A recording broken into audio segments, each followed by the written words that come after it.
Ladies and gentlemen, boys and girls, everybody around the world, hello and welcome to another episode of The Watch Report with me, Jean-Luc Welch. Make some noise. Yes, sir. Clap it up. Get excited wherever you are. We are excited to be back with you on another action-packed episode 48, covering the world of boxing, sports, and beyond. Yes, indeed, we're excited. We're here. We're live and we're popping. We are ready for some absolute incredible action. And I can't wait for you all to see what we got in store today. We got to talk about Boots and a dominating performance against Stanionis. We got NBA playoffs to talk over. We got who can beat Boots Ennis in not just the welterweight division, but potentially beyond. All that and more is going to be talked about here on the show. And we appreciate your time and effort and energy in coming out onto the show. If you would, leave a like on the stream as you're watching. Chat and comment your thoughts and opinions, debates and questions, all in the chat down below. We can bring it up right here, like with Jay Will. What's good with you? How you doing? Thanks for tuning in. If you want to have something to say, we'll bring it up right here on the stream for you to be able to listen to. Subscribe, or to be able to see. Subscribe to the channel and share the show with everybody that you know, so we can keep on building up this empire together. Yes, sir. We're excited for it. We're growing.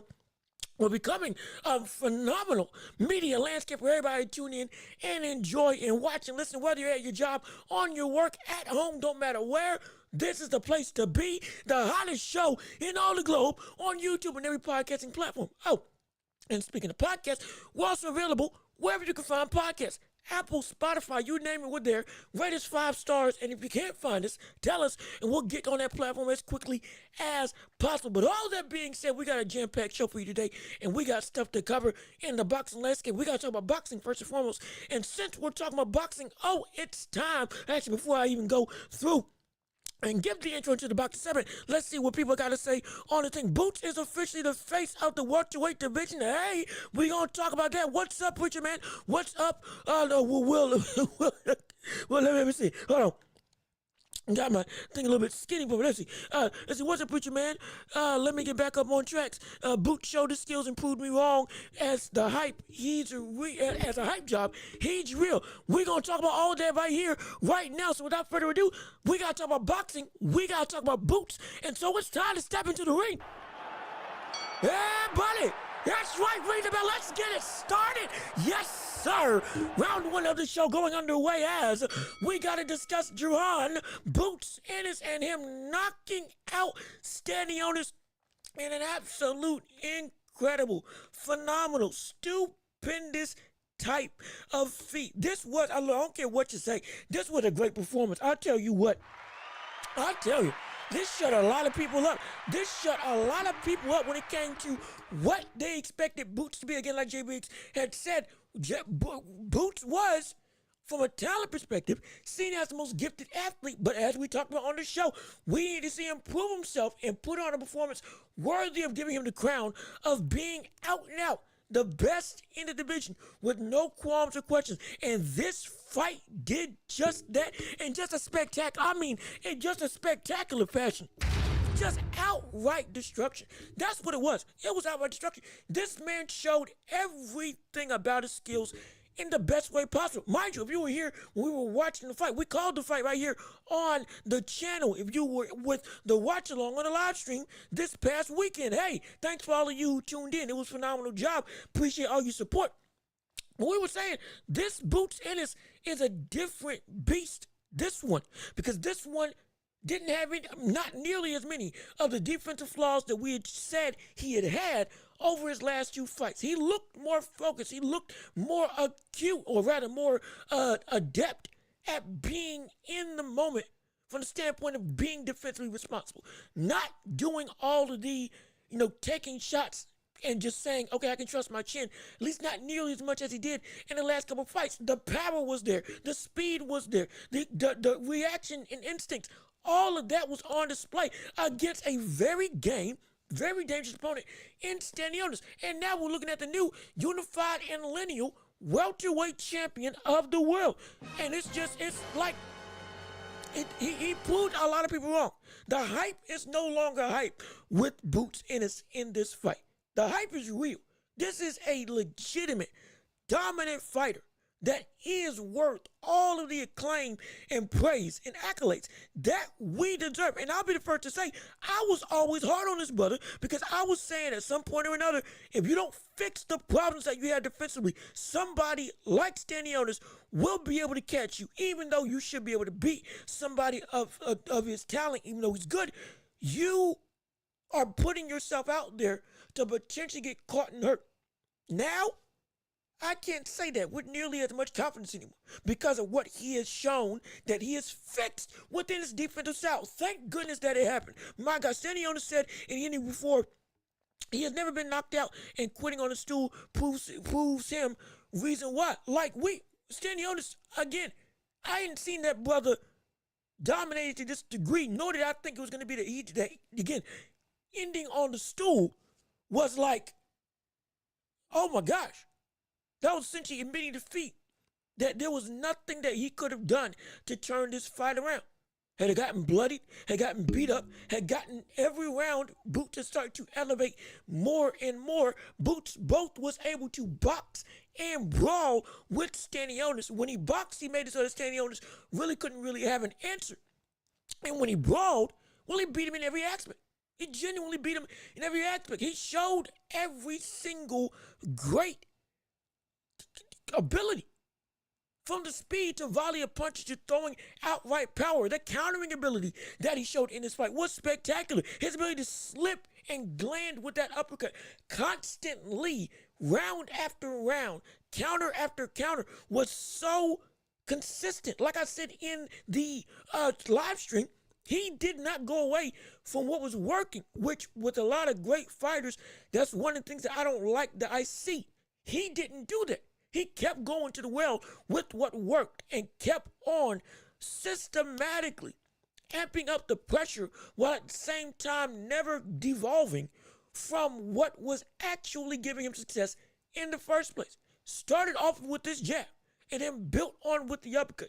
And then once those two things melded together into a systematic dance, then that's when you got to see the showboating, the slips and the movement, walking in with his hands down, being more adept at, just being like Boots, being comfortable, having fun, and at the same time, still destroying you with the greatest of ease. It was just incredible. That's really all I can say. It was just phenomenal. Rusty Cage, what's going on with you? How you doing? Appreciate you tuning in onto the show. We can now call him King of the welterweight division. Yes, we can. And also, Sergey, what's good with you? Thanks for tuning into the show. Hey, glad you're back. Glad you showed up. Appreciate you and all your support. Again, please leave a like on the streams and hey, stay for as long as you can. Get the watch time up. Hey, ho, ho. So we can start getting closer to monetization. Hey, oh yeah, we make it too. And also stick around because hopefully you'll be enjoying the show and everything we got to offer. But yeah, we can call this man genuinely the face of the welterweight division. I was saying he was already the best. Now he is the true man to beat without any questions. No instances of concern when we look at what is the hierarchy of the welterweight division. It is Boots, and then it is everybody else. Whether it's Barrios, whether it's Ramos, whether it's Norman, don't matter who. In this division, he stands alone as the pinnacle of excellence. Now he's looking to go after Undisputed, or at least potentially going to go after Undisputed. If he does, great. If not, he can move up. Regardless of which, the pathways that he can take all seem to lead to the same answer, which is a great, dominant career. And we're going to touch on exactly what that career is going to look like later on in the show. But just know, right now, there is no question about it. Boots Ennis is the best welterweight in the world right now. And he solidified himself as not just hype. He's real. He's more than real. He's here. And this man is the man to beat. No question about it. Stanionis caught him flush a few times at 154. Or at 154. That's a problem. Now, I will say in the fight, he did. Well, actually, no. Stanionis did catch him a couple times in the fight. Understand. But this was different from the other two situations. Yes. And as I said in the live stream, Yes, he still got caught with stuff. He did. But it wasn't nearly as egregious from the standpoint of you should be getting out the way of big shots. And you should be able to see some certain stuff coming instead of just willingly letting yourself get hit so that you can just, I don't have to worry about it. That was happening a lot less in this fight than in the first two fights, which was great.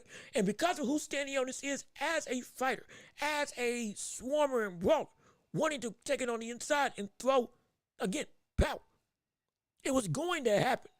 Almost assuredly, that yeah, we would see some things get through and some things would land on Boots, especially because well, we know Boots likes to fight. But it wasn't nearly as bad as what we saw with Avanesian and Sugarjon, which made it so that showed me, hey, the brother actually started to take heed to understanding defensive responsibility a little bit better, a little more consistently, putting emphasis on being more sound. That's what I loved. That's what makes it so great, so phenomenal, makes him so spectacular now. Even as great as he is, we were saying there was room to evolve. Though we know he had the capacity, I was looking to see if he would actually have the drive to evolve. Or did he think that what he was as a boxer, which was already great, was enough? Now this fight showed me that he didn't, that it wasn't, that to him, he can improve. He's willing to improve. He's willing to listen. And he's willing to adapt and grow. And my God, that makes for a very scary opposition to anybody else in the division. And I'm so excited for it. Yo, let's see, Kingdom of Kingdom. What's good with you? How you doing? Appreciate you coming into the show. There's no competition for Boots at 147 or 154. And that is a great segue into the next segment of the show. Let's see. No competition, 154, stop trolling. Hey, that leads to the next segment of the show. Phenomenal. Y'all went right into it, which is, who can stop Boots Ennis? Who can stop him? This is the question that y'all talked about it before I could even get to it. Who can stop the brother? Who can stop Boots Ennis right now? There is a real question mark because this performance is indeed so spectacular. We can't deny what we're seeing right now. We can't deny the impact that this fight with this opponent to gain the unified and lineal welterweight championship, it's left a mark that makes some people think, who the world can stop this brother? And is there anybody that can stop this brother? And it's incredibly interesting. Also, Lynn Saul, what's good with you? How you doing? Thanks for tuning into the show. What's up, too? And if it's your first time, thanks for tuning in to the Welch Report. Hey, we are here every Tuesday and Thursday talking about the world of boxing, basketball, and the sports abroad. Absolutely. And we appreciate you tuning in and, hey, showing up. I've been doing well. I've been doing pretty decent. Right now, I've been losing my voice because I've been so excited for what we got with Boots Ennis right now. I'm excited to see it. For show. Oh, for sure, too. Actually, I'm just saying for sure. What's good with you? Thanks for tuning in. Hope he moves up. There's no fights I care to see him in at the welterweight division. Wow. See, it's a lot of stuff here. Let's answer the question. Let's not beat around the bush. Who can stop Boots Ennis? If we want to say names to fight, there are names that can be fought. There are. Let's see. Boots versus Virgil, one of my dream fights. We're going to get to that. Absolutely. There are, at welterweight 147, there are still names that are, or that can be competitive. Yes, like Brian Norman Jr. Hey, phenomenal fighter. Incredible from the standpoint of, that would be a phenomenal fight to see him in. Not just with stylistic, but also just with power on power. That would be cool to see. It would. Remember, we just saw Brian Norman a couple weeks ago on the fight. Looked pretty good. Want to see him against Boots. He's got a belt. Boots might go to try to get undisputed, potentially. We could see that happen. But at 147, outside of Norman, I don't see anybody else giving him any real opposition. I don't.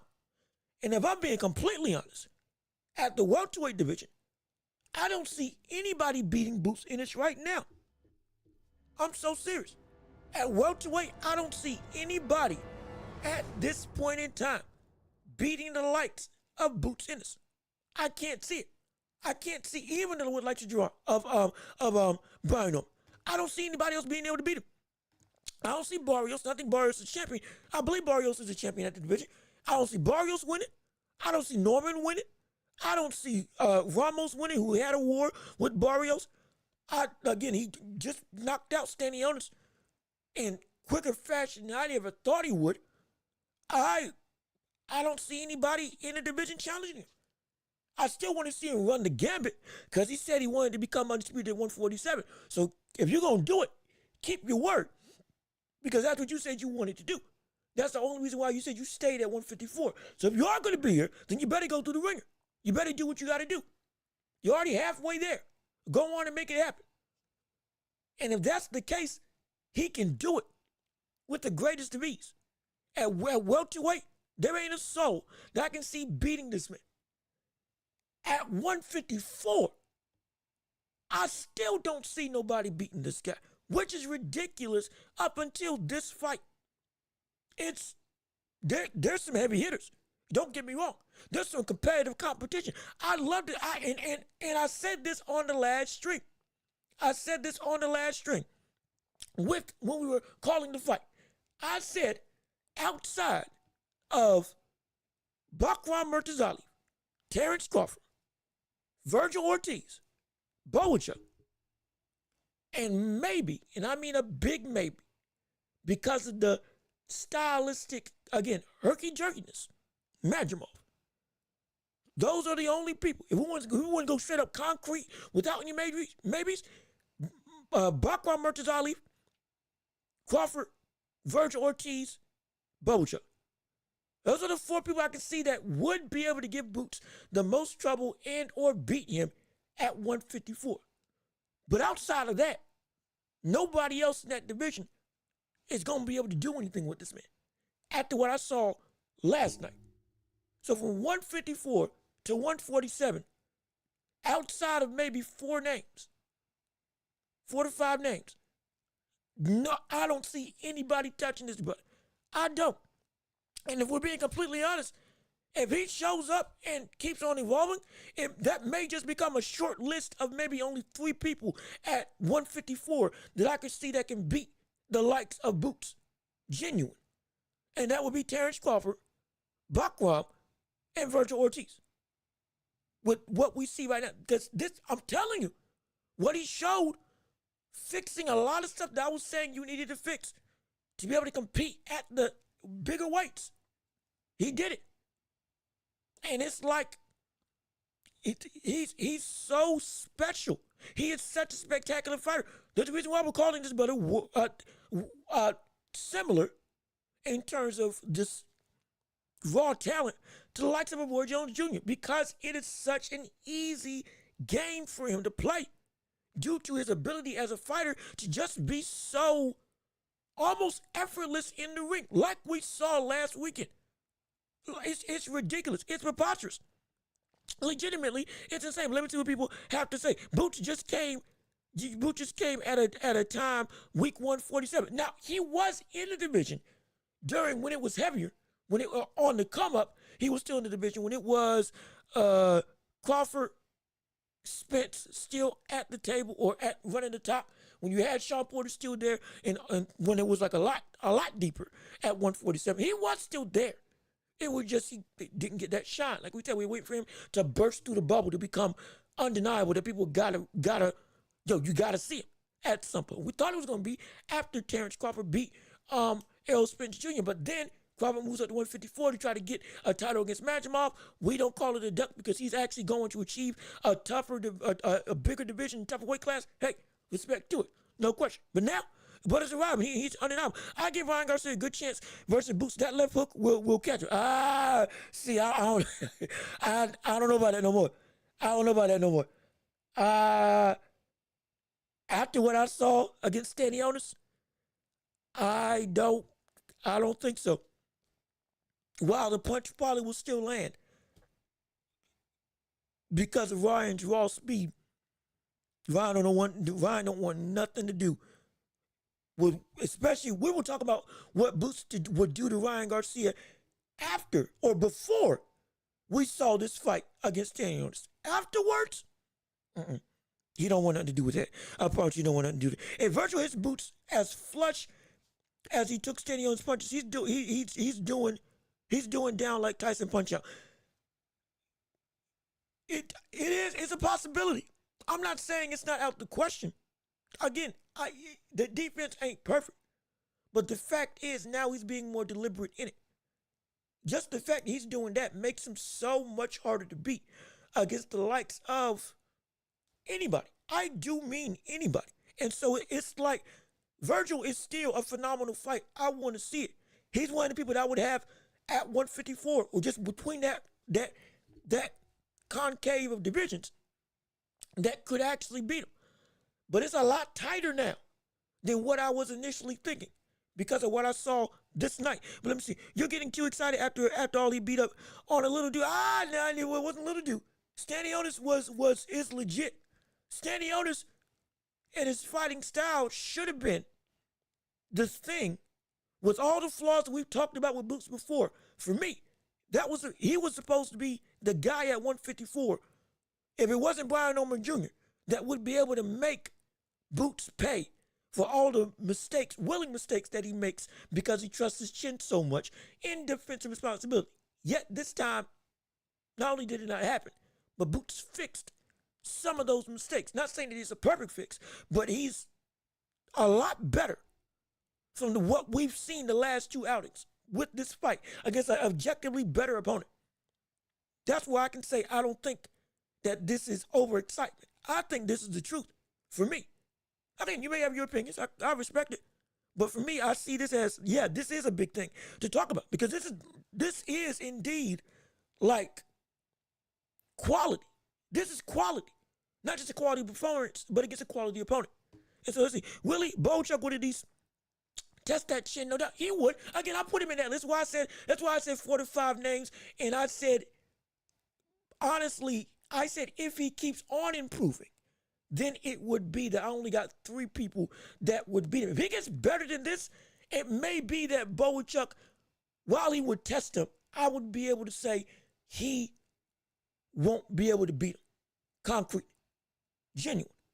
Now, at this point in time, Bochuk is still in that list of people that would be able to beat or test Boots Ennis. Absolutely. But I can't deny that what I'm seeing right now, if this carries over and keeps on getting better, and he does move up to 154, that's going to be something spectacular. That even likes a Bochuk or Virgil Ortiz, and even a Terrence Crawford, if let's say hypothetically he moved down back to 154 once he fights Canelo, would potentially have some worry with.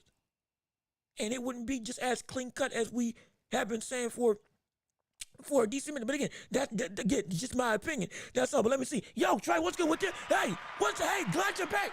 Appreciate you tuning in. I'm glad that you're here. Can't wait to see what you guys say. Appreciate you coming in to the show. Listen, you a Cowboys fan like me.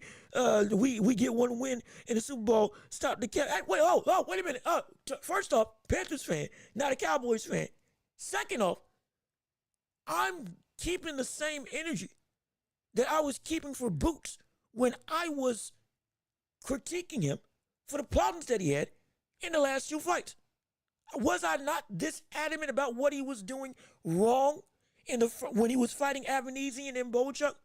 And the problems that, against people, whether it's a Stanionis or even a Virgil Ortiz, doesn't matter. Somebody's going to get you.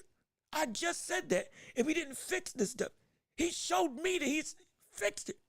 Even if it ain't a perfect fix, he is at least doing the work and is looking a lot better from the standpoint of not solely relying on that chin to be the thing that gets him out of danger, like it was for the other 2 fights, while still showing all the other aspects of his game. I'm still saying he's beatable, but I am saying that this is a real situation where with Boots getting better, he is now showing me a level to his game that is starting to reach the potential that I've been saying that he can reach, that I've been hoping that he can reach. This means that this is turning into a beast that's becoming more and more unstoppable and giving me some real hope that between the 2 divisions at 147, I don't think anybody touches Boots. At 154, outside of the elite names, nobody else can do anything with this man. And it may just be once he get in the ring with those elite names, genuinely, he may show he's still a step above even them. I'm not saying it's concrete, but I'm saying now that's the reality I got to look and see. The whole Virgil Ortiz versus Boots, no longer is that just a, oh yeah, Virgil's going to definitely be the guy that just takes him to the woodshed and beats him outright.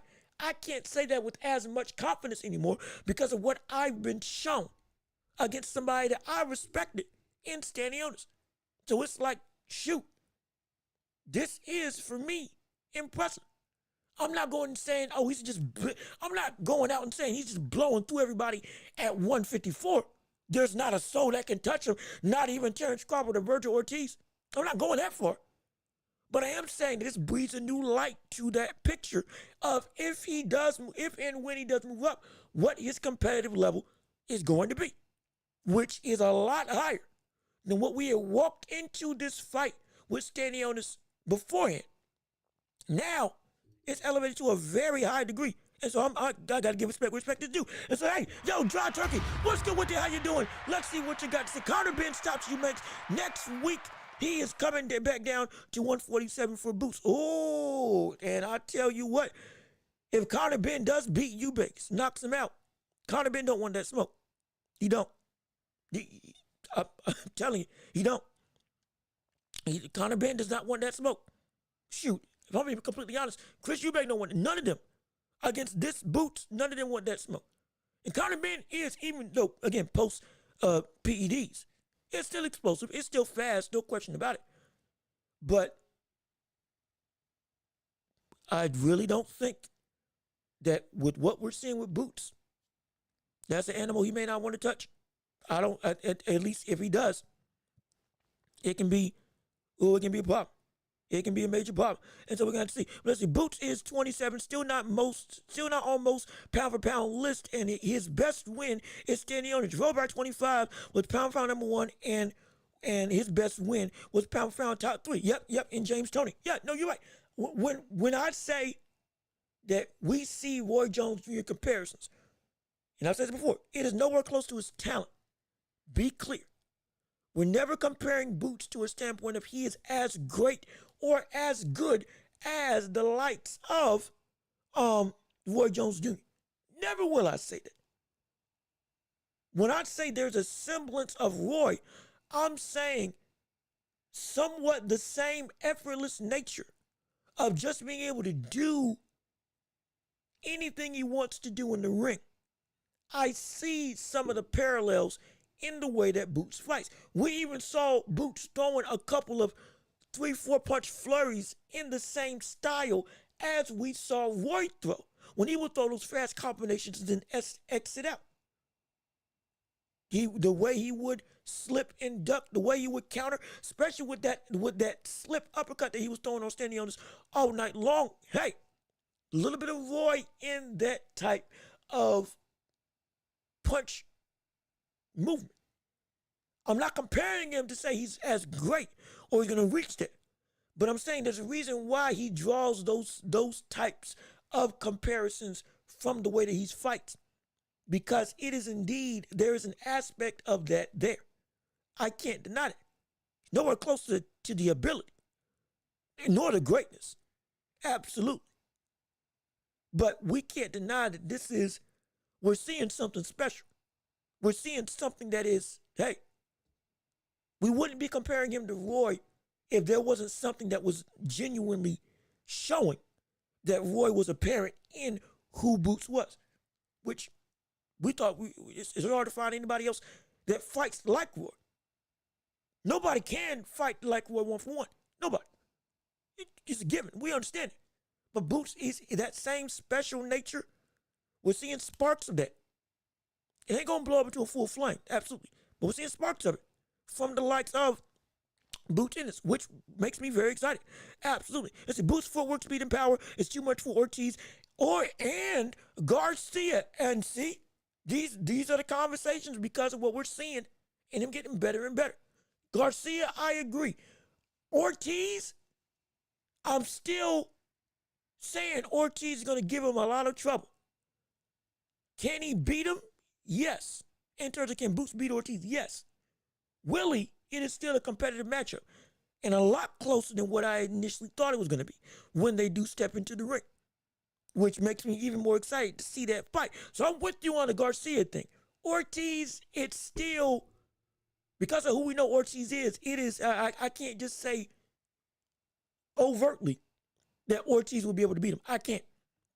And see, who is Stanionis? Come on, he's on Barrios' level, C plus level fighters. Now, I ain't going that far. For me, I ain't going that far. I thought he was, B minus, could fight up to an A for me. And plus, we can't deny, we were saying coming into this was his most pressing opponent to date from the standpoint of not just respect, but also talent. This was the statement win that we were saying Boots needs to have. And he passed the test with a respectable opponent for a title in a very dominant fashion. So it's like Boots made Stanionis look bad, but Stanionis is not bad. Special fighters make good and great fighters look bad. That's what I'm saying Boots did in this fight. And so that's why I'm thinking it's great. Remember, this is the same Boots who went 24 rounds with Karn. Yes, absolutely. Karn was a different style. Karn was a different style to the likes of Avanesian and to the likes of what we just saw with Stanionis. If anything, why do you think I said initially that the likes of Madrimov at 154 would be something that could give Boots a lot of trouble? Because Shukajan in the first two, in both fights, was hard to track and had great footwork. Madrimov has phenomenal footwork and moves all night long. Even Virgil Ortiz had a tough time tracking him. That's why I said Madrimov would be on that list of people that could potentially beat the likes of Boots at 154 within that 4 to 5 name range. If I expanded it to 6, I took out Madrimov. We were trying to deal in concretes and not maybes, but if we want to put him back in, no problem. Put Madrimov in there too. I'd still say that Boots struggles with footwork and stuff like that from the standpoint of he gets annoyed. Absolutely. Evasive, slick fighters are still something that he is struggling with. Why do you think why do you think he liked to fight with Avanesian? Because it was close quarters. Why do you think he liked to fight with Stanionis? Because it was a come forward fighter. Somebody who can fight on the back foot. Boots does not like that. Like with Karn. Still can't deny what he is able to do and what he was able to do with Karn, regardless of which, in both situations. And so, while Madrimov is still on that list of people that can give him trouble at 154, and he's a better fighter than the likes of Karn, so absolutely. But that doesn't change that Boots is still, if it ain't in that list, I don't know who else at 154 can beat Boots if he didn't move up today. And so let's see what people had to see. It was, okay, that's a different thing. As the size of it matters, Boots way bigger than Stanionis was looking like Pitbull cruising. I mean, but like, remember, we building up to the fight, we were saying that Boots looked weight drained. That maybe could have been a concern. They rehydrated, got back healthy, bing, bang, boom, everything. Again, he's a big guy. Genuinely, he's a big guy. When he's able to rehydrate, yeah, he'll get big. And I think at 154, he might be even better from a physical standpoint. The power may be even more detrimental when he moves up to 154, and the outright ability of the body could be something that's even more impactful and even more well-tuned because of the added weight, allowing him to fully be even more of the full-fledged, all systems go Boots that we already see, even if we want to call him weight drained or not, because he's shrinking down to 147. As he said before, this division is small for him. This can make him an even bigger monster. There's a whole bunch of ways that we can go through this. And you're right. But like, he's naturally a big dude. Naturally, he's a big guy. Hence why at 154, he's going to be tough to beat. He's going to be tough to beat. And at 147, I really don't think anybody else is going to do this. Marco will test him for real.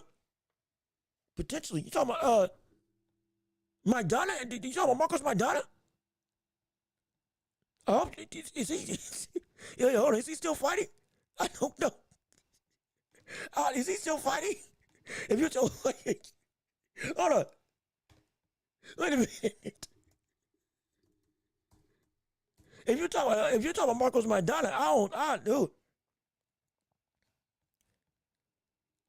If you're talking Marcos Maidana, I don't know if he'll test him at 154. I don't even know if I don't even think he's fighting no more. It's been a minute. But let's see what more people have to say. We got a lot of. Let's see. Yeah, Boots rehydrated like 2 weight classes bigger than Stanionis. Yeah, he did, and that's why I'm saying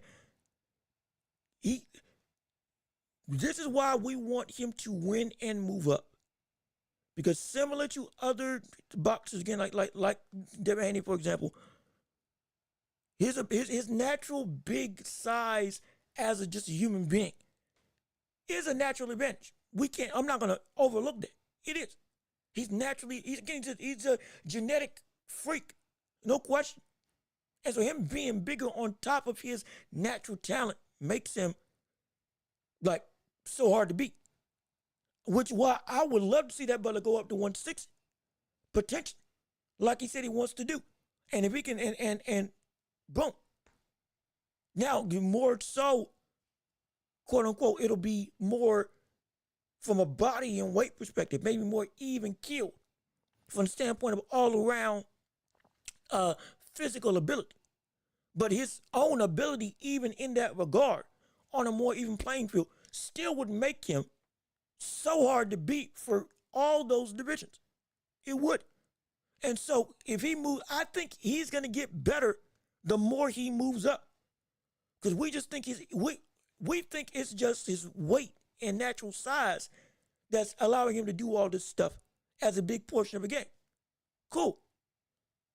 I'm saying even without that size, he would still be able to do most, if not all, of this stuff from the standpoint of a physical advantage, because he's just that good on top of what he brings to the table physically. And if it's an even playing field physically, both of them can rehydrate and balloon up like they want to, still, Boots has the advantage and would beat so many people. If you are not a elite type of person, again, after what I've seen with this fight with Stanionis, changed my perception of it. It's changed my feelings on what Boots can achieve, which, again, I'm trying to be fair, but I'm not going to deny what I witnessed. I'm not going to deny how I value Stanionis, what I said Boots needs to do, what Boots did, and what checklist it checked off for me that makes me feel this way, that this man, it's going to be, I'm telling you, he's cleaning out 154 with ease. He's beating Brian Norman Jr. with ease. It's not going to be an issue for him. Barrios, beat him with ease. Become undisputed. Move up. Outside of the names I named, he's cleaning out all of the division.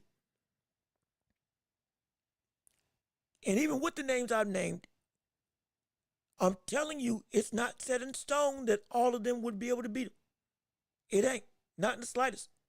Because this man, he's the truth. I'm telling you, he's the truth. And so we got to see. Let's see. Pump the brakes. Again, y'all may think I'm crazy. I understand. I feel you. And so, Preacher got paid to say this. Look, I wish I was getting paid to say any of this. But it's my genuine feeling. But let me put the question on to you. Actually, before I put the question on to you, let me go and see more about what people have to say. When he fights someone his own size, we'll see his real talent. Yo, also, Al Booga, what's good with you? Thanks for tuning into the show. Thank you so much. Again, if you're just enjoying the banter, please leave a like on the stream if you would. I appreciate it so much. And hey, share the show with some other people. Get them involved in the conversation. We love this. We need this. This is what we live for when it comes to the world of sports and dissecting what we've seen, which is phenomenal. But and Al Booga, thanks so much for tuning in. And I really think, again, I have been on the train in the past with other people saying that their size is the only thing that's making them successful. I completely get where you're coming from. I have used that for people like Devin Haney because I think it's valid. Absolutely. With Boots, I think it's the complete opposite. Now, I'm not saying he becomes unbeatable. No, he doesn't at all. But I truly believe Boots is one of the few fighters who gets better, who gets better the more he moves up. And this Boots that we're seeing isn't even the best Boots that we can have. Because once he moves up, I think even if you may think that if somebody is the same size as him legitimately, it's going to give him some trouble. It's not the same. It's not the I'm telling you, physically, it is not the same. Boxing ability, it's not the same. Again, I'm not saying he's just going to whitewash everybody at those higher weights. But I promise you, unless you're of that elite tops in the divisions, you're most likely going to get beat. And even if you are the same size as Boots, you may think that you can still outclass him physically, but you can't. Because he's that type of physical anomaly. We've talked about this before. You don't do what Boots does in the ring. You don't fight like Boots fights without an elevated level of just physical mastery. Again, just like with Roy. These arguments were said about Roy too, even when Roy was the best in the world. When he moves up and gets bigger, what's going to happen? He ain't going to be able to do all the stuff that he's been doing. Yet, what did we see? We saw him do exactly what he had been doing up until he ruined his body by moving down from heavyweight. After moving up to heavyweight, winning the title, beating Ruiz, and then trying to come back down too quickly and still fight for the championship at 175 at light heavyweight. Boots has that. I'm not saying he's Roy, but that similar type of physical anomaly. He's in that similar vein. And so he's going to be able to do better against people that you may think should be able to test him because, oh, now you're the same size as him. This ain't Devin Haney. This ain't Devin Haney. This ain't even Ryan Garcia if we want to talk about size being the difference as to why they're successful. This is Boots we're talking about. This is a different type of fighter as a whole, as well as a different type of specimen from an athletic standpoint. That's why for me, those types of qualms don't apply when I'm talking about Boots, because this is not that type of fighter who their only saving grace is their physical ability. And when you are matched with somebody as big and or bigger, you can't do everything that you normally can do. Boots, I don't see that. I see this man even matched up evenly. He can still do the same stuff he's doing right now. Because he's that type of fighter. Unlike with others. And that's why I'm saying I really think y'all may be underestimating what this man can do at the higher weight class. I genuinely do. I respect the opinion, absolutely. I just think that you may be diminishing truly what Boots can be as a fighter. And maybe with this win over Stanionis, it may sound like I'm overblowing. It may sound like I'm going, oh my gosh, off the rails. Oh, I'm giving this man way too much credit for something. I respect it. But I think that as time goes on, you're going to see what I'm talking about when we look at what Boots actually is and how what we think should be a hindrance won't be a hindrance to his ability to be successful. I'm almost assured. But it's going to take some time. Like you said, you got to show it in the ring. He had to show it to be seen as the best at 147. He had to beat Stanionis to do it. If he didn't, he wouldn't have been nowhere close to any of these conversations. When he did, next thing you know, now we're saying he's the best at welterweight. Once he does this again at those other weights, you'll see exactly what I'm talking about today. If I'm wrong, I'm wrong. I ain't got no problem with it. But I don't think I will be. And I think history's going to be kind to me once we see it all said and done. And so, again, just my personal opinion. And again, Barrios is good. I'm not putting down the people at 147. Barrios is good. Ramos is good. Barnum Jr. is great. Love him. I just think that Boots in this division washes all of them. Because defensively, he got better. I don't think Brian wants I don't think he wants that. And it's fun to stand, but yeah, of course he wants to fight him. I don't think Brian Norman Jr. truly understands that he's going to be outclassed when he gets in that ring. It's not going to be pretty. It really isn't. It's not going to be pretty. And this isn't me saying this because I'm devaluing who Norman is. Norman's a phenomenal fighter. He's an incredible fighter. Guarantee you, when Boots fights Norman, it's not going to be. We're going to be saying it wasn't close. I don't think anybody at 147 is going to be a close fight. And I think unless you are those 5 or 6 names that I named at 154, it's not going to be a close fight. Because of how Boots keeps on elevating his game.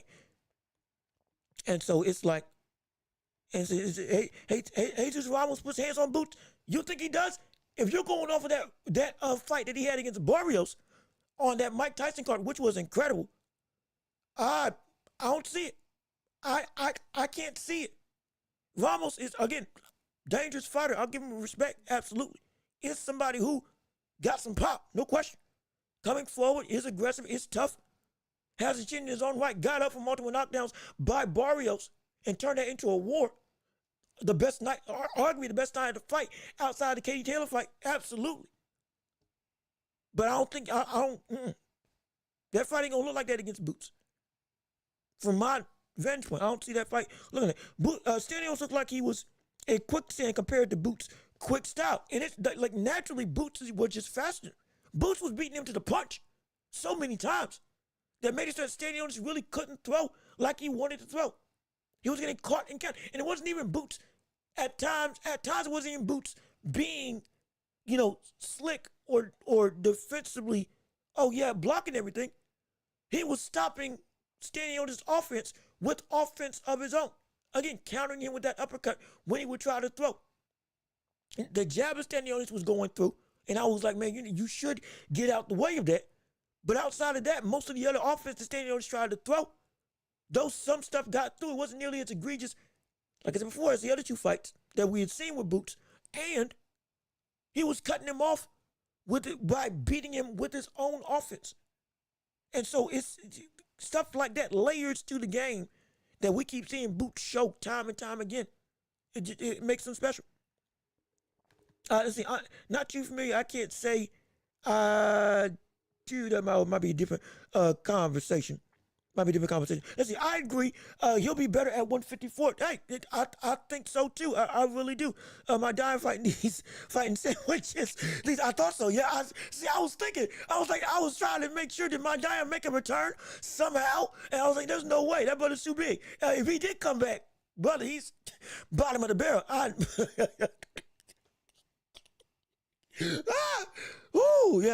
don't know, but oh boy. Oh gosh,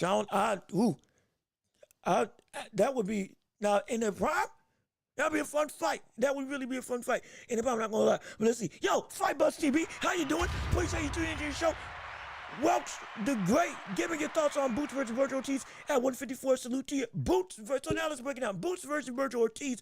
In that fight, I would have, even at this point in time, I would still have Virgil. But it's nowhere close to the level of confidence that I used to have. It's not. This fight showed me something different about Boots that I, again, have been constantly complaining about. Offensively, he can keep up with Virgil Ortiz. Yes. It was always a defensive aspect against the likes of Virgil that I always felt was going to get him sparked, get him done away with. But now with this fight, and with the improvements I've seen defensively, and if this keeps on continuing, It's getting tough for me to say that Virgil's gonna be able to win. It's getting tough. It really is. Right now I still have him. I do. Power, the aggression, the speed, again, how he handled like some Magimov gave me some, hey, Virgil's the real deal. No question. The fight with Bochuk, got up from being knocked down and still went and won the fight in phenomenal fashion. Outright war, gave me a lot of stuff. But it's, the more I'm thinking about not only what Virgil is, but also what Boots is turning into as a boxer right before our eyes. It's tough for me to say confidently that Virgil just washes him or Virgil's going to be the man that stops whatever Boots is trying to do. It's tough. It's getting closer and closer to a 50-50 fight. It's getting closer and closer to a 50-50 fight. Some people have it as a 50-50 fight already in their eyes. For me, it's steps are getting there. It's getting there. It's getting there quick. Because, and I'm not disrespecting Virgil. It's just, brother, Boots is living up at this point in time. Boots is living up to everything I said that he can be. He is. And I can't deny that. And understanding that Virgil is one of the biggest hitters at 154, outside of the likes of Terrence Crawford, who again is now waiting to fight Canelo Alvarez. But let's hypothetically put Terrence back in this division. Outside of Crawford, Virgil's the biggest threat to Boots right now, between 147 and 154. So, with that being the biggest threat outside of Crawford, does that make Virgil concretely, oh yeah, he would whoop Boots? I can't say that. Even though it would be his biggest test outright, I can't say that he would just outright beat him and that it wouldn't be that Boots couldn't get that win, that potentially Boots couldn't knock him out. I can't say that. I have to be real about this. This man, even with me having Virgil Ortiz at this moment in time, let's say it, let me put it this way. Let's say that this man goes and fights the likes of Norman. Let's say he goes to the division. He goes to Undisputed. He fights Norman, he fights Barrios, and he knocks him out in quicker fashion than he did Stanionis. Let's say that happens. Will that change your perception of that fight with Virgil Ortiz? Because I would think that it would. If he handles both of them, especially Brian Norman, quicker than he handled Stanionis, that would change a lot of stuff. That would be incredibly interesting. Let's say he knocks out Mario Barrios in quicker fashion than we saw Tank knock out Barrios. And we see the same war, but it's a one-sided war. What happens then? We got to understand, this man is only getting better, and he's so young at this point in his career. Yes, other greats at the same level have accomplished a lot more. That doesn't negate exactly what Boots is evolving into as a boxer. Even at this age, it's still phenomenal. And so I can't say that Virgil is going to outright wash him if they ever do face off against each other. It would have to be. Boots is indeed, he's not outclassed. I think that's the biggest thing. There's no matchup I can put him in that he would be outclassed. You can say somebody has the means to beat him. Yes. You can't say that he's outclassed by anybody from 154 to 147. You can't. The only person that you could say that would be Terrence Crawford. And even with Virgil, you can't say that Boots would just be outclassed in that fight. You can't. Because of who Boots is and who he's turning into. And at the higher weight with him, I truly believe he'll be better. I can't say that he would just be whitewashed. I can't. For me, I just couldn't do it. I agree. Boots could be a Bud, Floyd, Roy type of fighter if he keeps going from the standpoint of being able to transition and dominate multiple different classes the same way. That's the thing. He won't be a Floyd because he's not nearly the defensive fighter. It would more so be Roy. Roy and Bud would be the most abject comparisons that you can make. But that type of fighter, yeah, he could beat it. He could genuinely beat it. Not saying he'll be as great, but in terms of a similar vein, he can beat it because he's that special. He has some special abilities. Absolutely, he does, and it's something Virgil is tailor made for Boots, and I think he stops Ortiz. And like, it's possible. I can't rule it out. I can't rule it out. I can't rule it out. Even with me having Virgil winning that fight as of right now, I can't rule out that Boots wouldn't be able to knock him out. I can't. Because it's such a...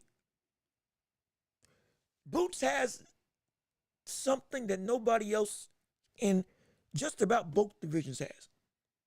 He has a... It's again, go back to One Piece. People like One Piece.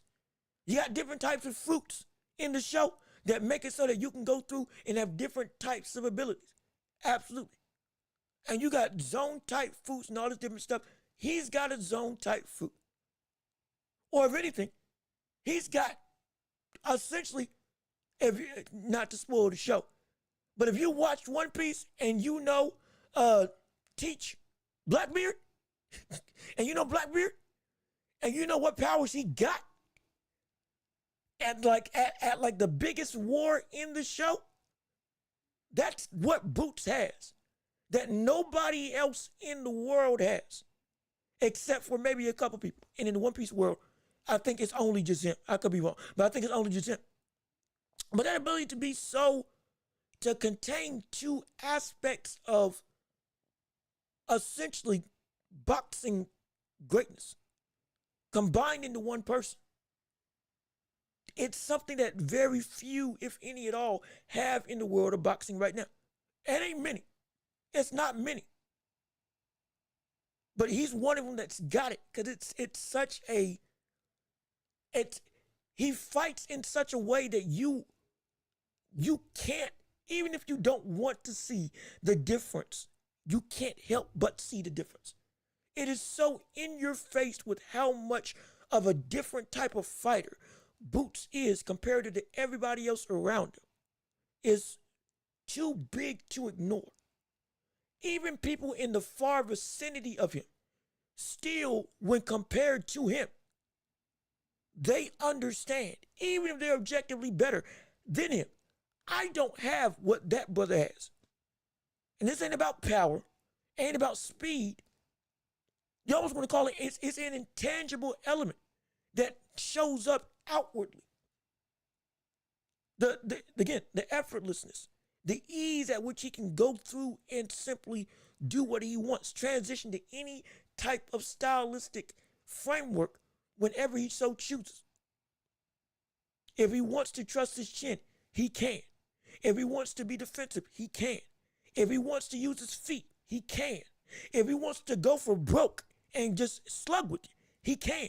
If he wants to just be a boxer puncher, he can. A counter puncher, he can do it.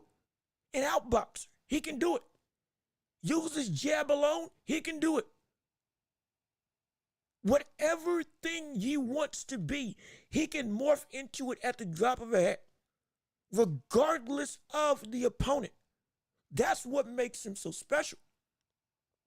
Even when he's frustrated, I can't even deny when he was fighting against Shukajan the first time, when he was struggling outright, which he was, still, there was no moment in time where I was saying that he wasn't in control. It wasn't. And the second time they fought, it was more so seemed like more like, I'm annoyed that I have to go through this again. Does he still struggle with the style of boxer? Yes. But was it a situation where he just, felt helpless? No. There's never any given ground against whatever opponent that we can theorize at this point in time that he wouldn't be able to If it's almost that feeling of if I wanted to, I can. But I don't want to, so I'm going to just do this instead. He's got options in the ring.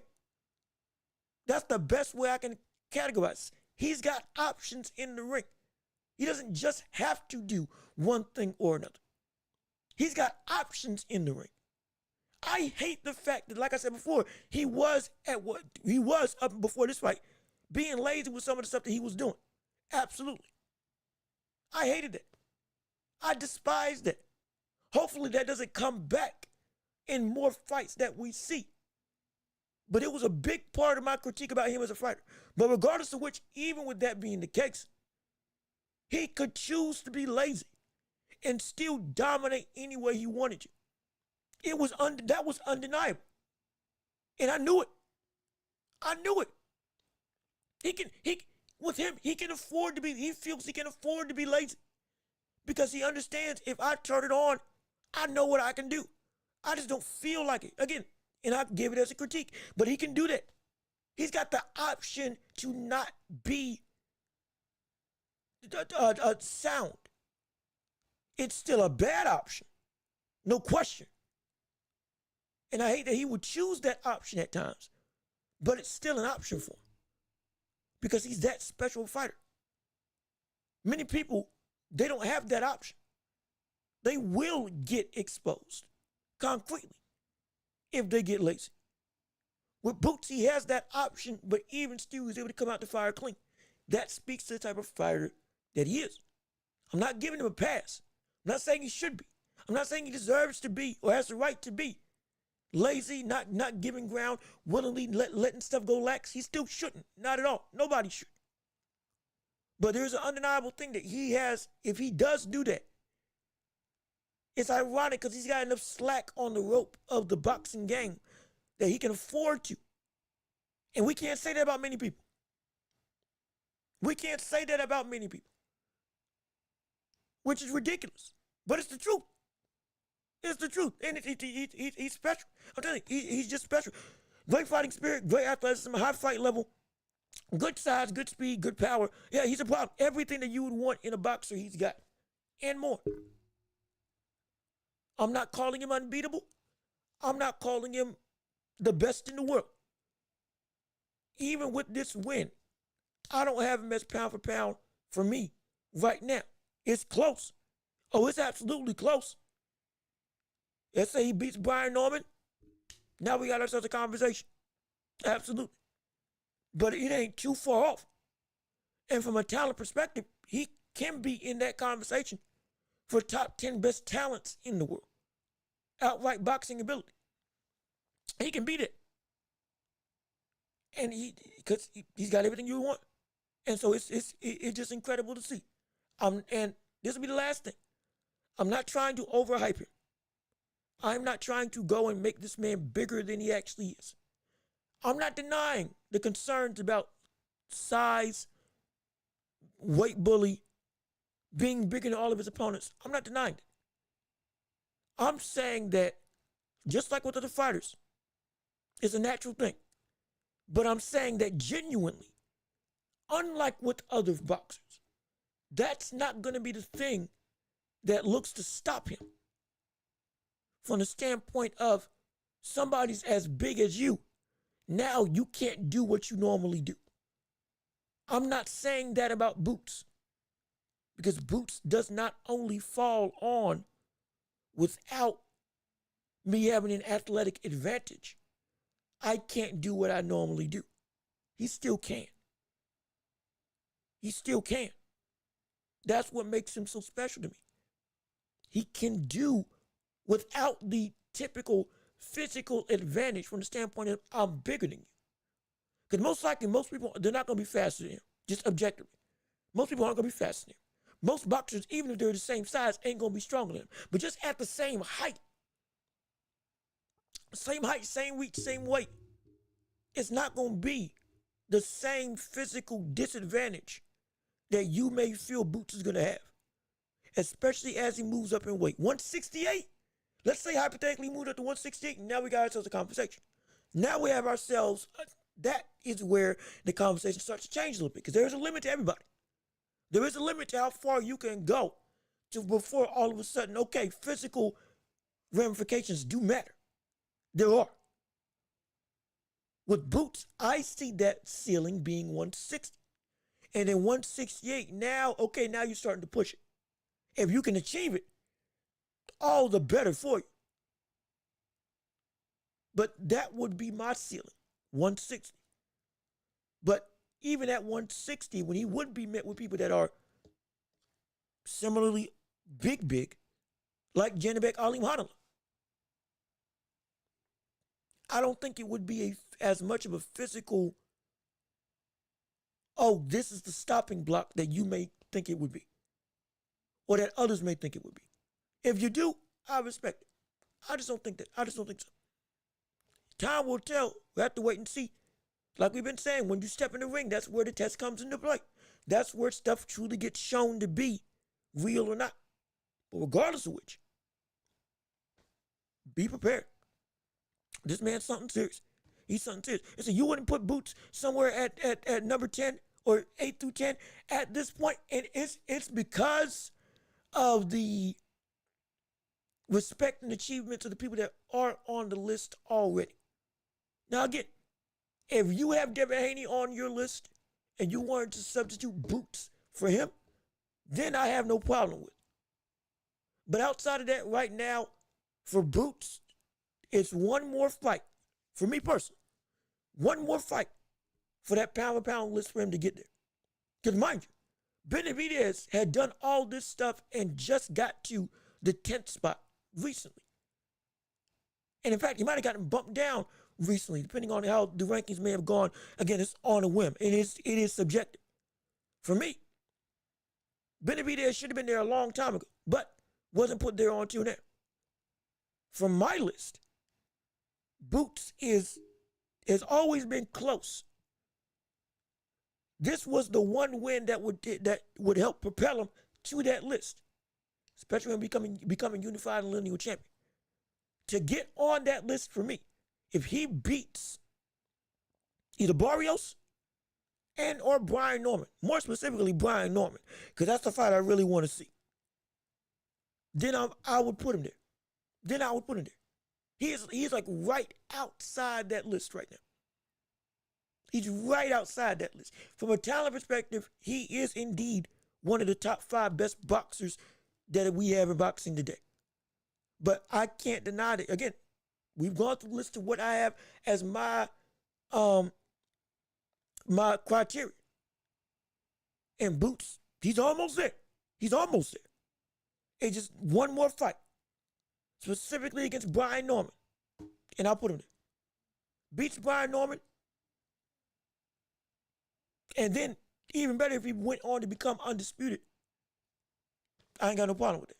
Or if he moves up, wins at 154, same dominant fashion that we had seen, and if it's for a title,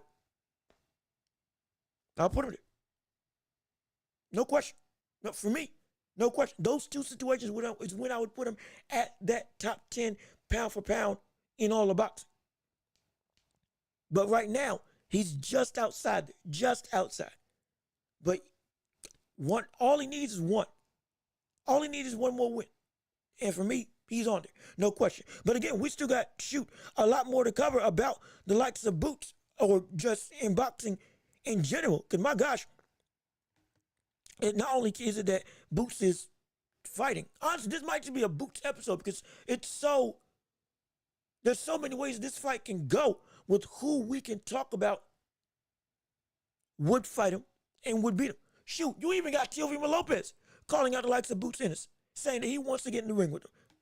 Not only does he want to get in the ring with the likes of, again, Devin Haney, Ryan Garcia, and all them, but T.O. was saying, soon I'm moving up to 147, and we want that boot smoke. And if we can do it, let's see what you got. The takeover's coming. I'm gonna run the table up there, just like I would run the table down here. Now, do I believe that would be the case to be able to be dominant at 147 with how T.O. is? Yes. I think he would be one of the top fighters at 147. Phenomenal fighter at 147. Do I think he would be able to beat Boots, though, at 147? I don't think so. I truly don't. I don't think so. Because both of them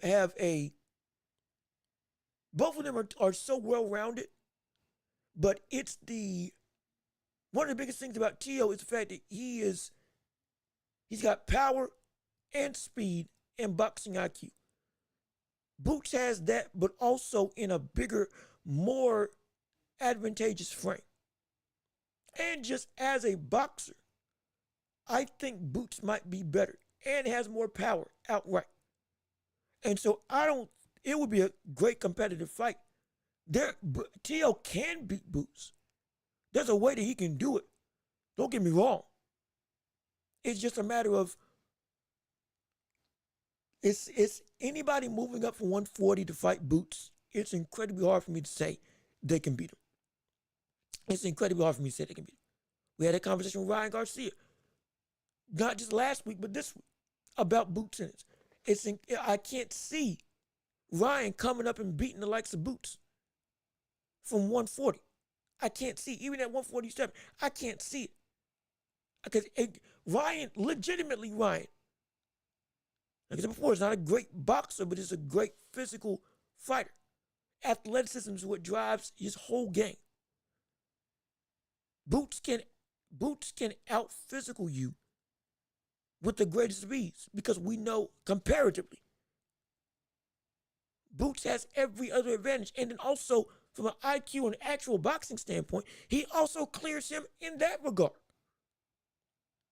And so, like, imagine Ryan Garcia fighting a bigger Tank Davis. That is what we're like. Imagine Garcia fighting a Tank that's his size. That's what you'll be fighting when you fight Boots Ennis. From the standpoint of, like, I got the power and the IQ, but at your same height. And I'm better than you. Ryan Garcia, I don't think he's beating it. As much as Ryan can catch him, again, with that left hook, with that ability to, again, to whip that thing across the room and genuinely tag Boots across the chin before he can even see it. I get that. But while that's a possibility, for the whole of the fight, I don't see it happening. I think Boots, Norman Jr., and Barrios beat Tio at 147. Ooh, that's good. I don't think that Barrios beats Tio. But I can see Norman and Boots beating him. I can see Boots knocking out Tio. I can see Norman beating Tio by split decision. But I would see Tio beating Barrios. I would see Tio beating Barrios if they ever fought against each other. Genuinely, I do. I think that Tio is too much of a technical fighter for Barrios to be able to withstand and beat. Though we know that Barrios, again, is a warrior, absolutely. Got length and got great power. Phenomenal right hand, great jab. Is tough, driven, all that. Won't quit. We get that. But you can, at some point in time, Barrios won't have any more tricks that he can use. Remember, he was dominating Ramos in their fight for the first half of the fight, and then Ramos came back and adapted. And Barrios wasn't able to adapt in kind. And it turned into an all-out war that Ramos was winning the second half of. Though I believe Barrios won the fight. This would be, if Boots fought against, or not Boots, if Tio fought against Barrios.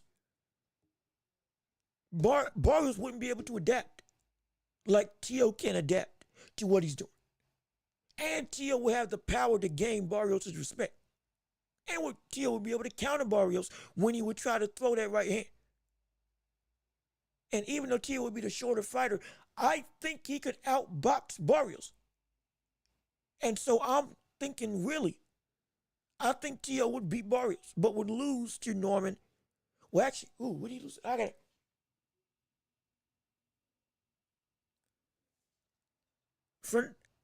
gotta look more at that Boots and Tio fight conversation. Because the more I'm thinking about it, the more it might be closer than I may expect. Legitimately. But for right now, I'll say that Norman and Boots beat Tio. But Tio beats Barrios.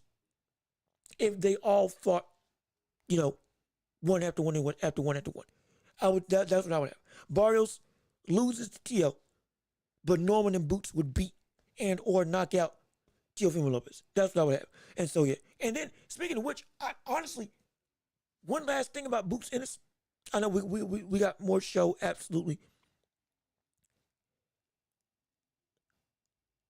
With the physical capabilities of the likes of Boots, do you think that he's got the ability to potentially get all the way up to 175 and fight it like heavyweight? It sounds crazy. I understand. It sounds ludicrous. I know. But if Boots keeps getting better, could you see him fight potentially down the line and really push himself at 175? Because for right now, I'm saying no. But it's in the back of my mind because if everything goes like I think it's going to go with Boots, and the success that I see him having 147, again shows up at 154, because again, he's got to prove himself. Like you all have been telling me, he's got to prove himself, which is correct. 175 may not be out the question. I'm so serious. I'm so serious. And it's not because I'm trying to hype this man up. I'm serious. This could legitimately be a thing.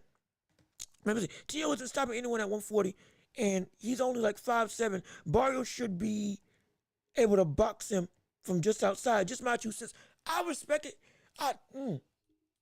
What I'm thinking is Tio and his power at 147 would be better. It's what I'm thinking. Hence why I said he would be able to knock out Barrios. Because if Tank can do it, and Tank was struggling to get on the inside against the likes of Barrios due to, again, him being 5'4", 5'5". Tio, longer reach, bigger frame, taller, still at a disadvantage height-wise to the likes of Barrios.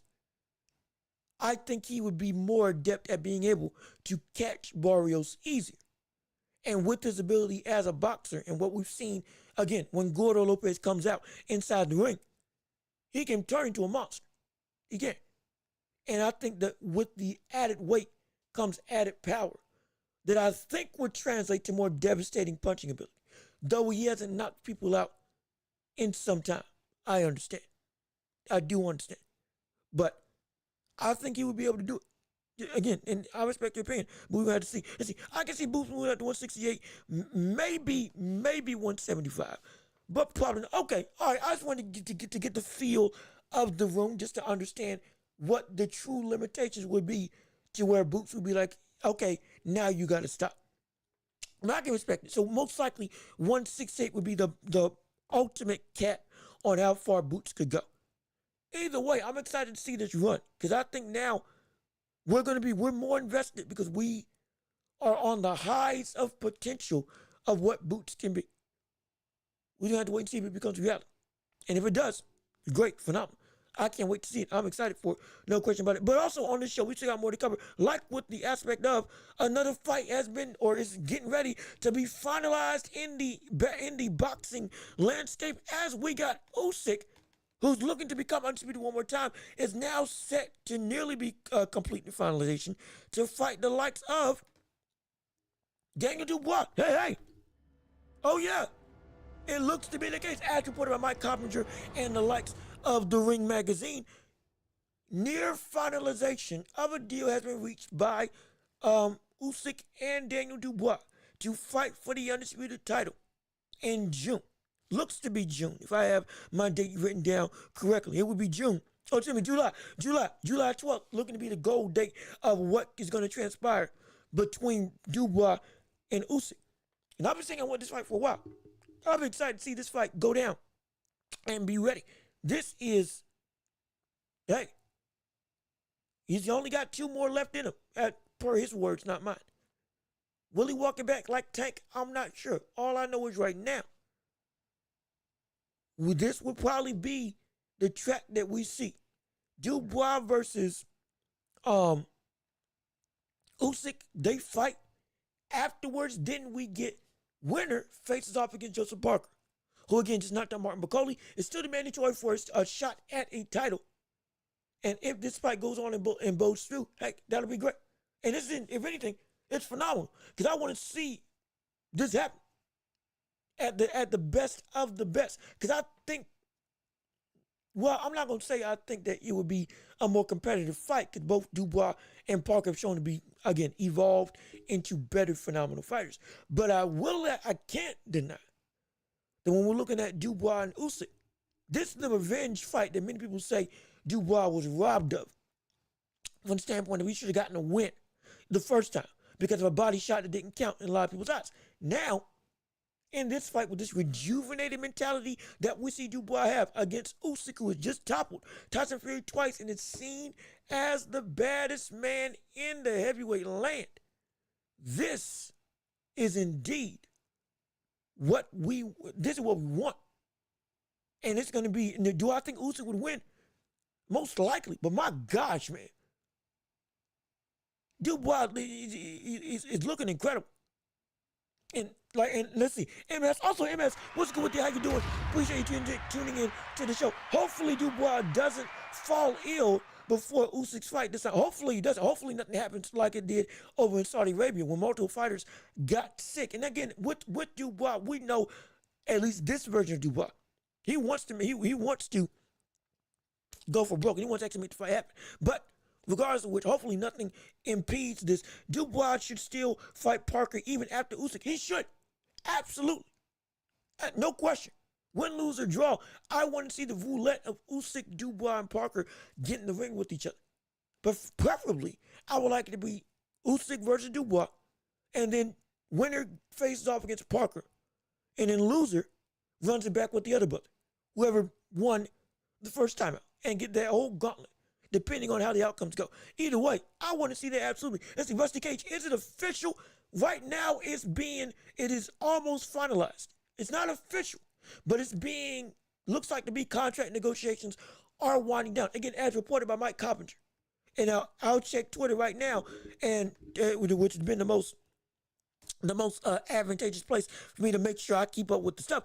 At this point, it could have been finalized while this show has been going around.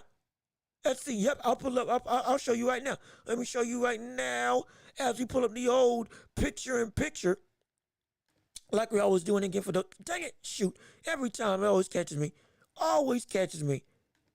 That this thing ain't loaded up like it should be. Give me 1 second to pull it up for you right here.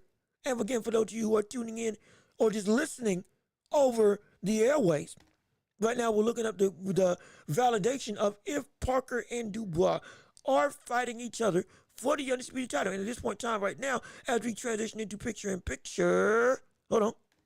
There we go.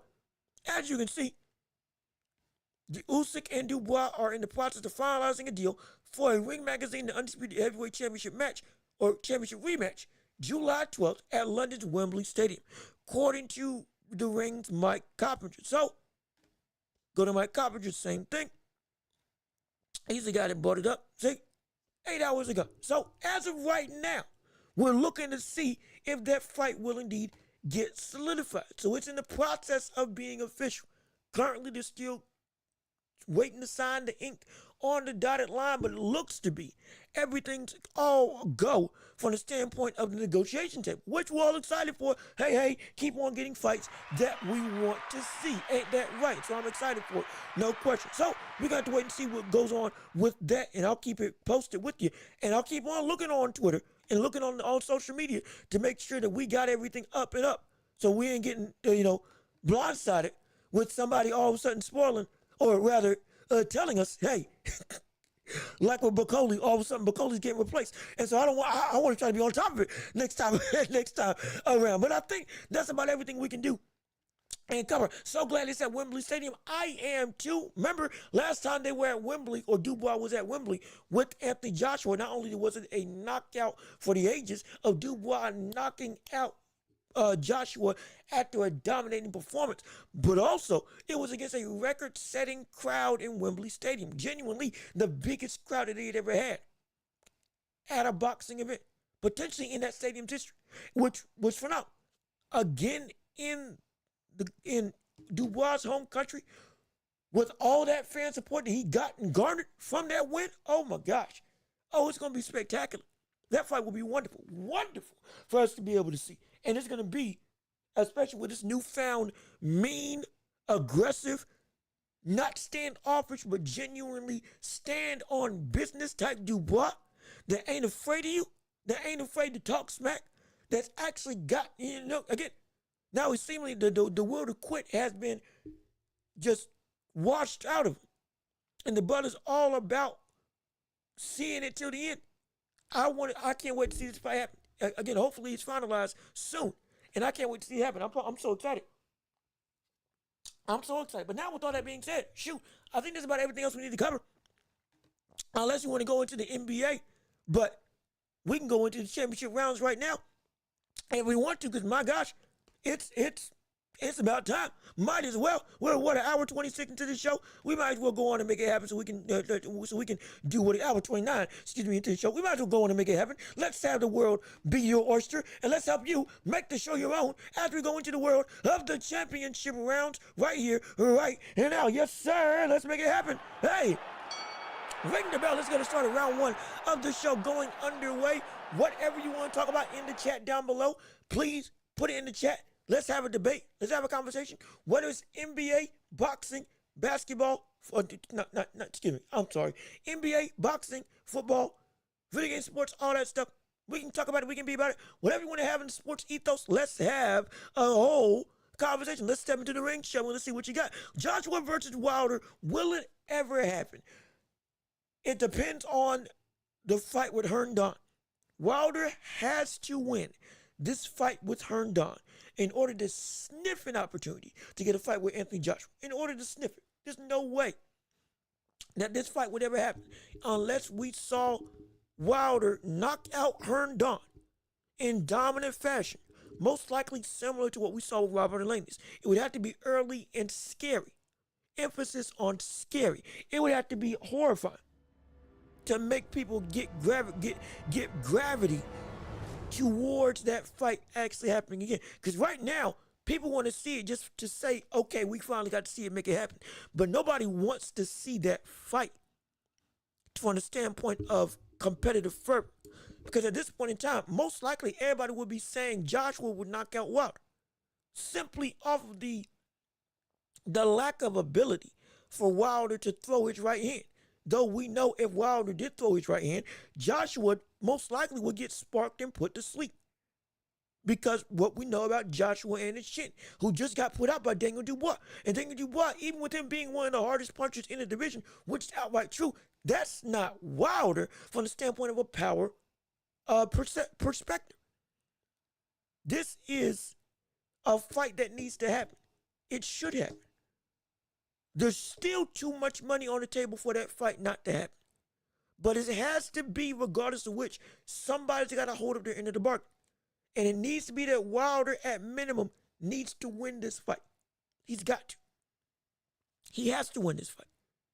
Because if he doesn't, nobody else is going to buy into the grandeur that they want to see AJ fight Wilder.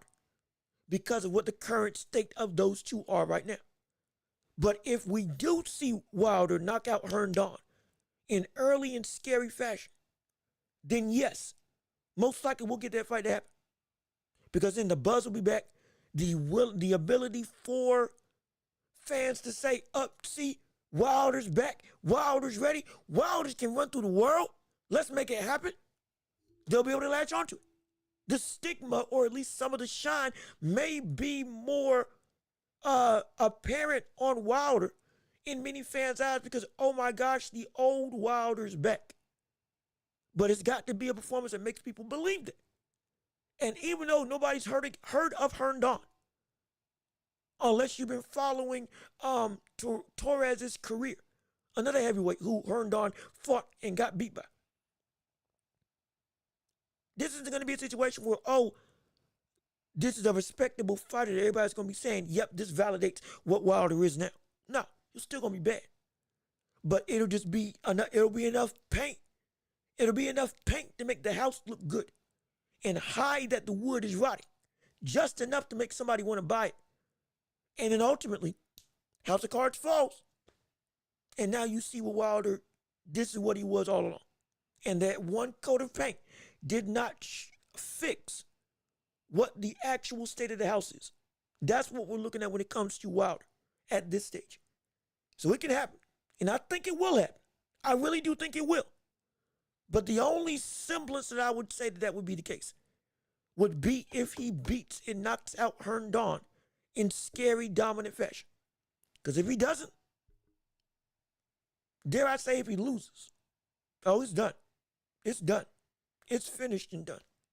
There ain't no more chance for that fight happening. I'm almost assured. Absolutely. And so, hey, anything else? Any other questions you all want to have? Any other comments? If you would, please leave a like on the stream if you're here, if you haven't already, so we can keep on building up and making this empire great, pushing the channel out to the algorithms of the public airways to make anybody and everybody have a chance to listen and respond.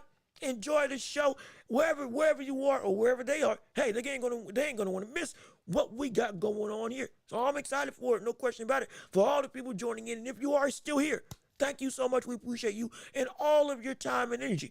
Also, shoot, we can talk about the NBA if you all want to, because don't forget the NBA playoffs are starting, I believe, today with the play-in. Hey, is here. Aren't you excited? Aren't you enthralled? We got so many storylines coming through with SGA and OKC. Will the Thunder actually get to the finals like we all expect them to be?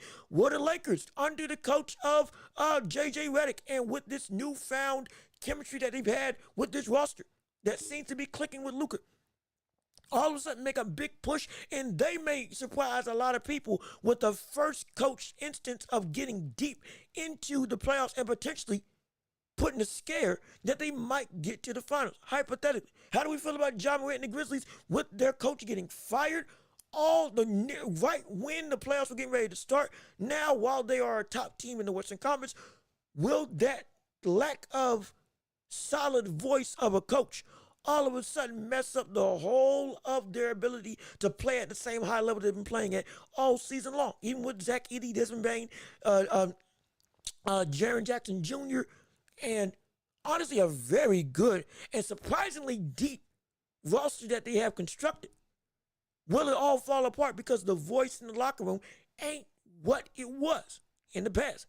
Whole other conversation. There's a whole bunch of different instances where we could have essentially a who's who of who can compete against the Thunder in the West. Because that's about the only concrete thing about the Western Conference, the Thunder. Let's not forget the Nuggets fired their coach. So now we're looking at a situation where the Nuggets genuinely are, even though they aren't playing nearly as, or they aren't playing up to the level that we've seen them play for the past couple of years. Jamal Murray ain't been playing the same way. Their bench is absolutely abysmal for what it used to be in the past. Now without Mike Malone as their coach, regardless of how you may feel about him, and regardless of how the inside locker room may have been feeling with him, talking to players and handling certain situations, still that Butler was one of the driving forces as to why you got a title.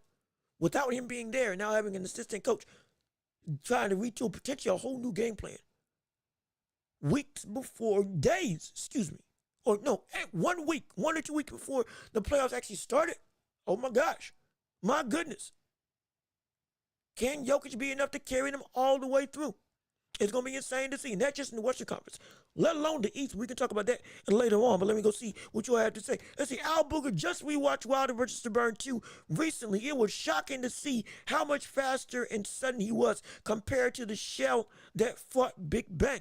There was an athlete, like, even with Wilder being bad technically, athletically, his ability to be so explosive, close to distance, and be just an anomaly in that division at 212 to 214, lanky and skinny in an era of giants and big people, most of whom who were between 240 and 280. And he's coming through and running roughshod through everybody. because he's a freak. He's a freak, and I don't say that in a derogatory term. He's a freak of nature with power to boot. Shoot, even before the hand surgery, he still had pop. And so it's like that Wilder and this Wilder, they're not the same. Not the same at all. And it's because partially because of Malik Scott. I truly believe that. Partially because of Malik Scott. Mark Breland was the trainer he had for the majority of his run as a champion. And under that type of regime, Wilder was what we all knew Wilder was. Under Malik Scott, all of a sudden that changed for the worse. As well as his mentality changed also. Let's not forget, this was a man who was thinking, I want a body on my resume. I want to kill somebody in the ring. Was one of the things that he was always saying about his legacy as a boxer. Remember, after the Hellenius fight, which that whole dynamic changed. All that changed. The mentality and coaching, I think, messed up what Wilder could be inside of the ring. More specifically, even more than just the mentality, from wanting a body to now being more humble and human. Not saying he wasn't human already. Because again, the whole reason why he got into boxing was to take care of her daughter, who had a very rare disease, who he needed boxing to get money immediately. So he accomplished everything he needed to do. No question about it. As a family man, as a man, no disrespect ever. But at the same time, this man, that Fury loss, the first Fury loss that he got, when he got dominated and knocked out in the 7th round, or stopped in the 2nd round, because Mark Breland threw in a chow, that was the beginning of the end. This Wilder, if that Wilder showed up, if the Wilder that was under Mark Breland showed up today, that Wilder would probably not just potentially have beaten Joseph Parker, we would have gotten maybe another fight with Fury. Or we would have gotten an opportunity to see Wilder fight Usyk. Excuse me. Not Fury. We would have gotten to see another opportunity. We would have gotten an opportunity for Wilder to fight Usyk. We probably would have gotten AJ versus Wilder a lot sooner if that was actually the case. But Malik Scott messed him up. Mark Breland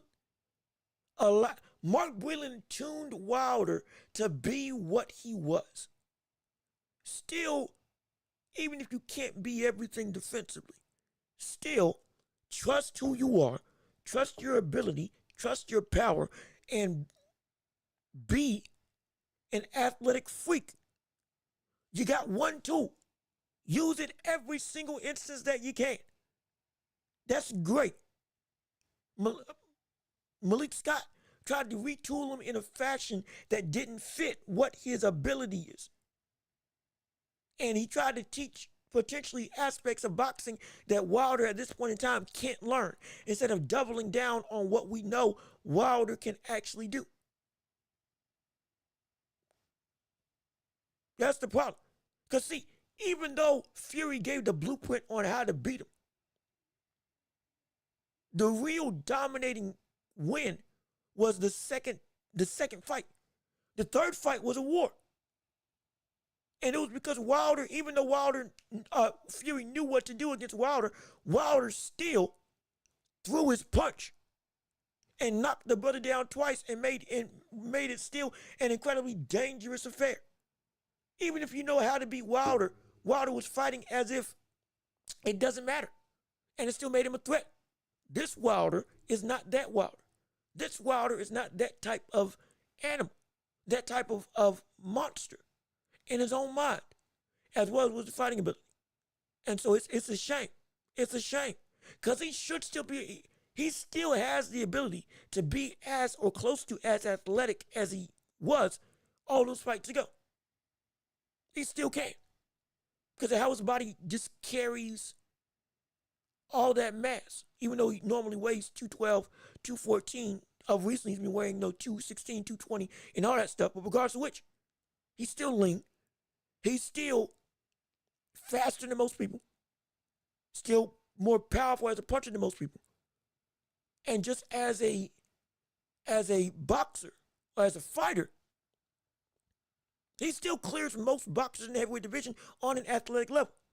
So he has that advantage on nearly everybody else that he fights against, on top of being just as big, if not taller, and longer reach. So it's like he should be better than this. It's a shame that he ain't. It really is. And yeah, yep, shout out to Mark Whelan. The brother was a perfect match for Wilder.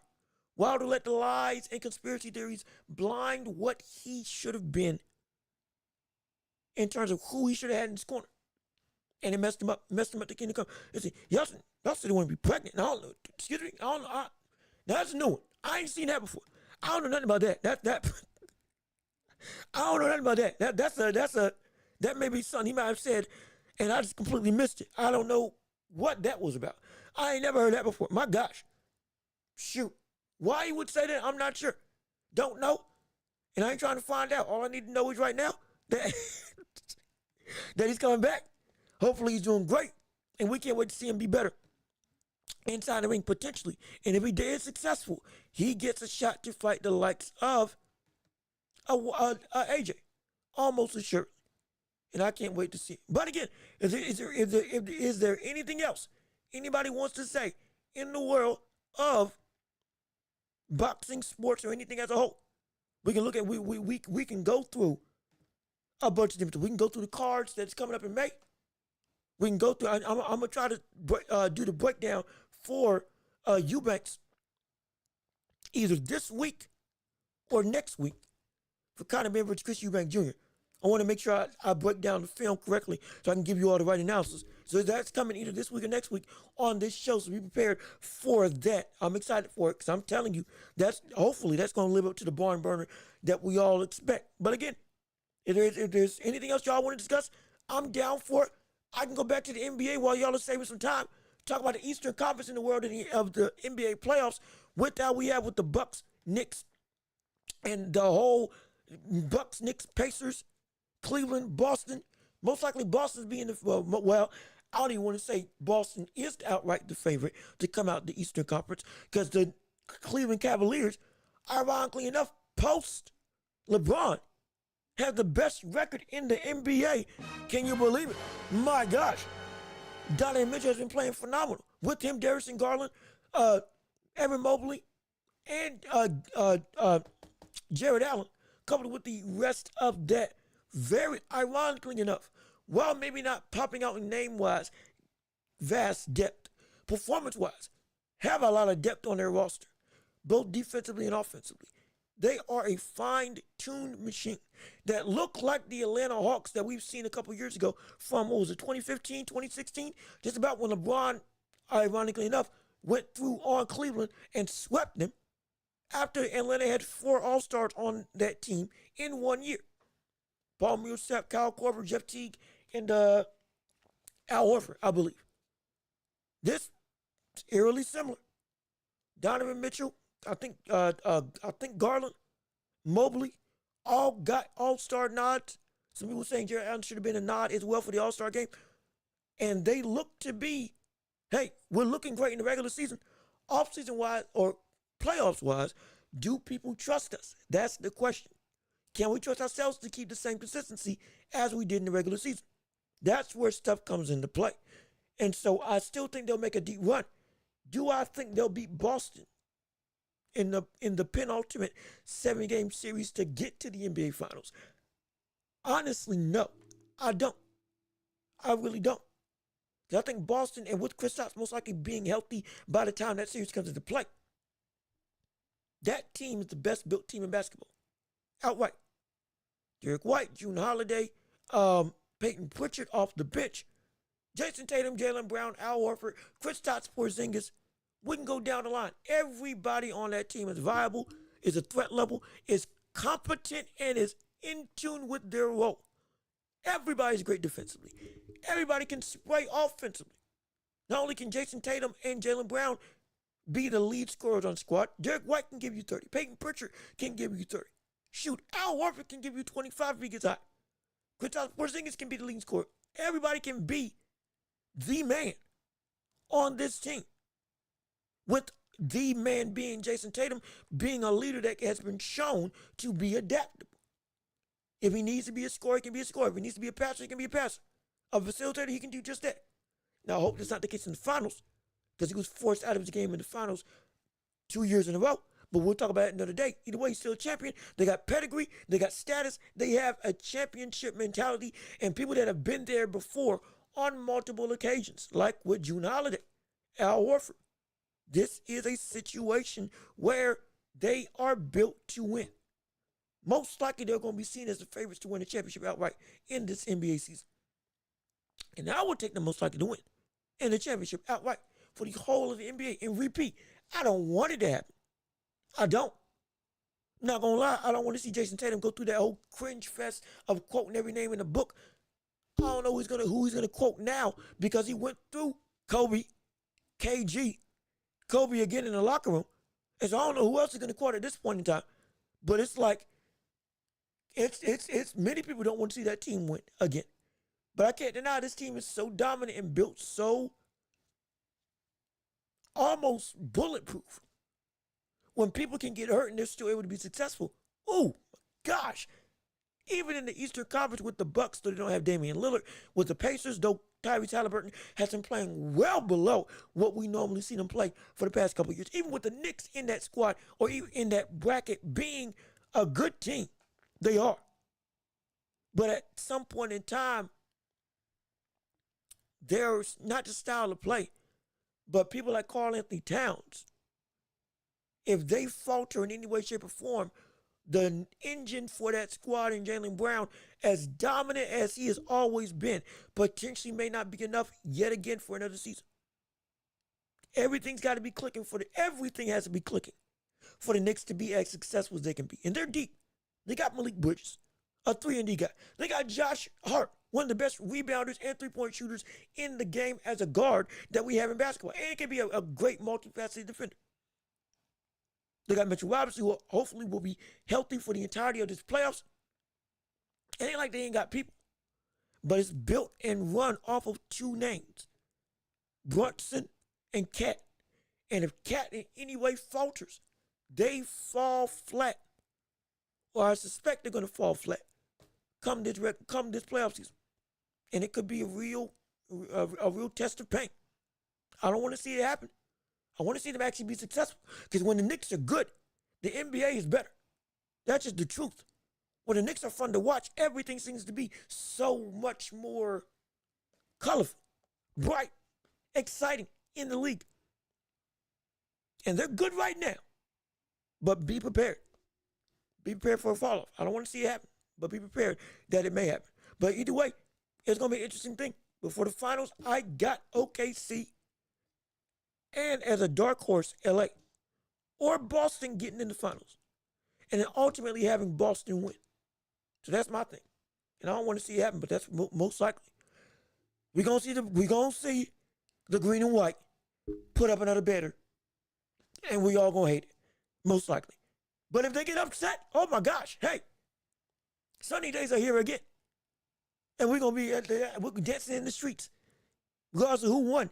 If they lose, dancing in the streets, and we're gonna be excited for it. No question. But with all that being said, if nobody else has anything else to say, or any questions, comments, or concerns, debates, or topics they want to talk about within the course of this show, I think we can get out of here. And I think it's time to go. So with all of that being said, hey, this has been another episode of The Welch Report with me, your host, Jaron. Thank you so much for tuning in and listening to the show with me today. It's been phenomenal. It's been incredible. It's been impactful. And it's all thanks to you and your support right here on this show. We appreciate your time. We appreciate your energy. We appreciate everything that you're doing and just you being you right here on the show. We're going to be back here on Thursday with more stuff to cover, more boxing, more sports, more everything under the sun.